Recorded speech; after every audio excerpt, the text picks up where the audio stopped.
ये पिज़्ज़ा देखिए, क्या आपको ऐसा लग रहा है कि ये डोमिनोज़ का या पिज़्ज़ा हट का है? बिल्कुल नहीं, ये घर पर बना हुआ पिज़्ज़ा है। आप इसका पिज़्ज़ा बेस भी देखिए, ये भी हमने घर पे बनाया है, बिना ईस्ट और बिना ओवन के। ये वाला पिज़्ज़ा हमने कढ़ाई में बनाया है, ये देखिए। और इसके नीचे भी ये बराबर बहुत ही अच्छे से ब्राउन भी हुआ है और बहुत ही टेस्टी बना है, फूला हुआ। और ये हमने तवे पर बनाया है।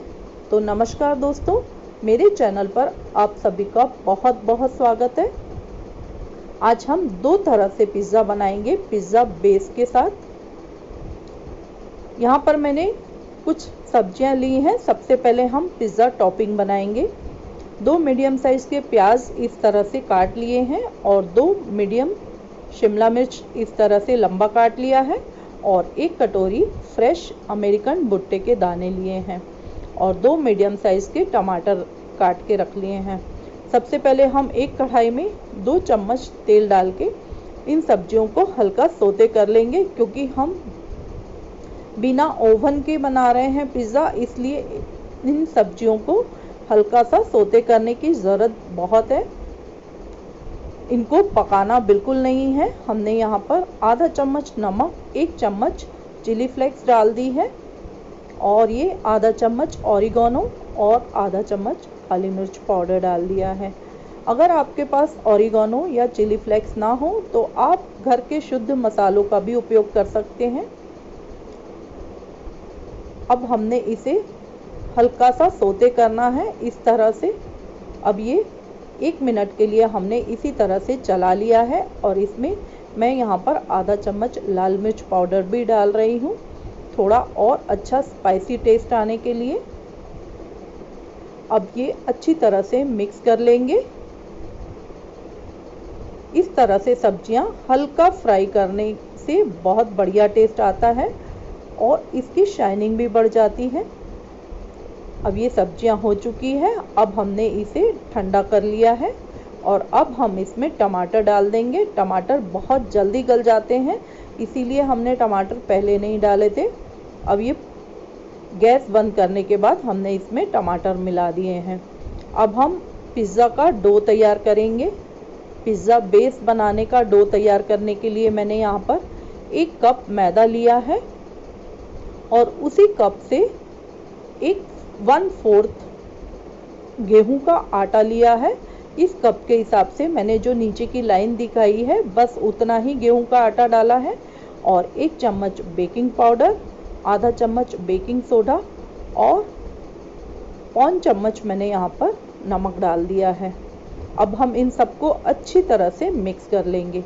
और यहाँ पर मैंने घर का फ्रेश दही लिया है, उसको थोड़ा सा पतला कर लिया है। हम अलग से पानी नहीं डालेंगे और दही खट्टा नहीं होना चाहिए, आप इस बात का ध्यान रखें।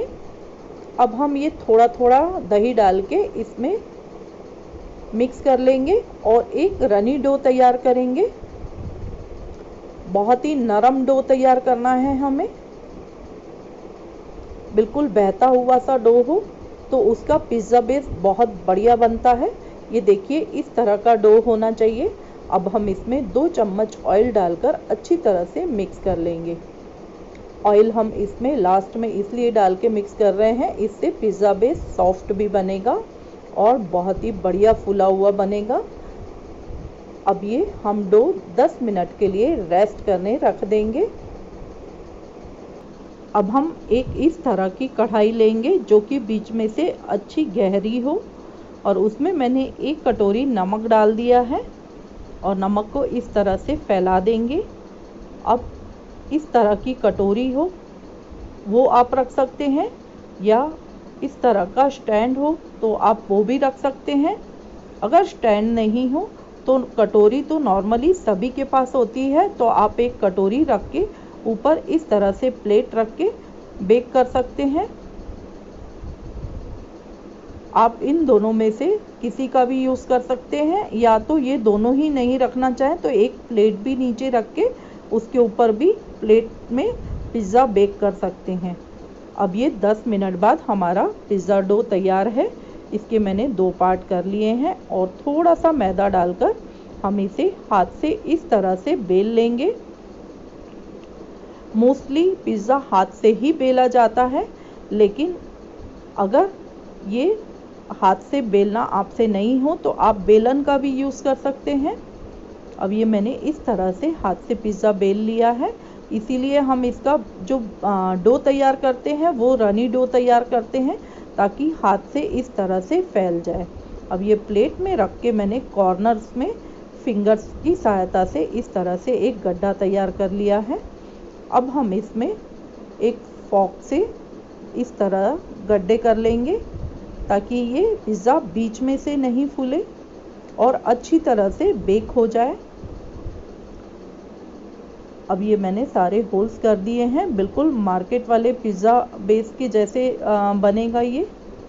अब इसमें 2 से 3 चम्मच पिज़्ज़ा सॉस लगा देंगे। ये भी घर का बना हुआ पिज़्ज़ा सॉस है। इसकी रेसिपी मैंने आपसे पिज़्ज़ा के साथ ही अलग से शेयर की है, तो आप वो देखकर इंस्टेंट पिज़्ज़ा सॉस बना सकते हैं। बहुत ही इजी तरीका है पिज़्ज़ा सॉस बनाने का। ये देखिए इस तरह का पिज़्ज़ा सॉस बनेगा और बहुत ही टेस्टी। आप अपने हिसाब से अपने मसाले डालकर ये पिज़्ज़ा सॉस बना सकते हैं। अब हम यहाँ पर ग्रेट किया हुआ चीज़ डाल रहे हैं और इस तरह से चीज़ डालने के बाद हम इस पर सब्जियां डाल देंगे जो हमने हल्की सी भून के रखी हैं, और इस तरह से हम ये हाथ से सब्जियां फैला देंगे।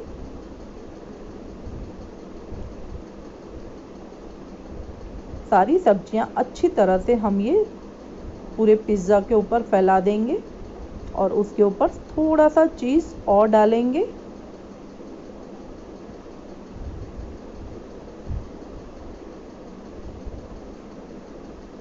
इस तरह से हमने जो सब्जियां पकाकर डाली है, इसका भी बहुत बढ़िया टेस्ट आता है पिज़्ज़ा में।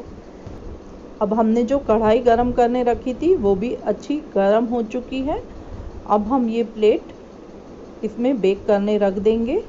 यहाँ पर मैंने थोड़ी सी काली मिर्च और ऑरिगेनो पाउडर पिज़्ज़ा के ऊपर डाल दिया है और ये ढककर हम 10 मिनट के लिए इसे बेक करने रखेंगे। जब तक हमारा बेक होता है पिज़्ज़ा, हम ये तवे का पिज़्ज़ा तैयार कर लेंगे। अब ये तवा गरम कर लिया है मैंने और उस पर 1 चम्मच ऑयल डाल दिया है। धीमी आंच पर ही हमें ये पिज़्ज़ा बेस बनाना है। पहले हम ये पिज़्ज़ा बेस बनाएंगे और इस तरह से तवे पर मैंने पिज़्ज़ा बेस डाल दिया है और 1 मिनट के लिए इसे ढक कर रख दिया है। 1 मिनट बाद ये देखिए इस तरह से दूसरे साइड से हल्का सा पक चुका है। अब ये जहाँ से पक गया है वहीं पर हम ये पिज़्ज़ा टॉपिंग्स डालेंगे। यहाँ मैंने 2 से 3 चम्मच पिज़्ज़ा सॉस डाल के इस तरह से फैला दी है और अभी हमने गैस बंद कर दी है। अब इसके ऊपर हम चीज़ डाल देंगे और चीज़ डालने के बाद हम उसके ऊपर सब्जियां डाल देंगे।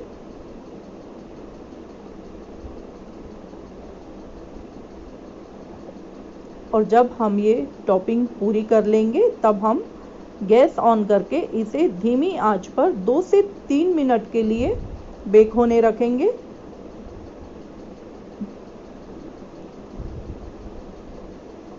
अभी हमने सब्जियां भी डाल दी है। अब इसके ऊपर थोड़ा सा ऑरिगेनो पाउडर डाल दिया है मैंने और थोड़ा सा चीज़ डाल देंगे।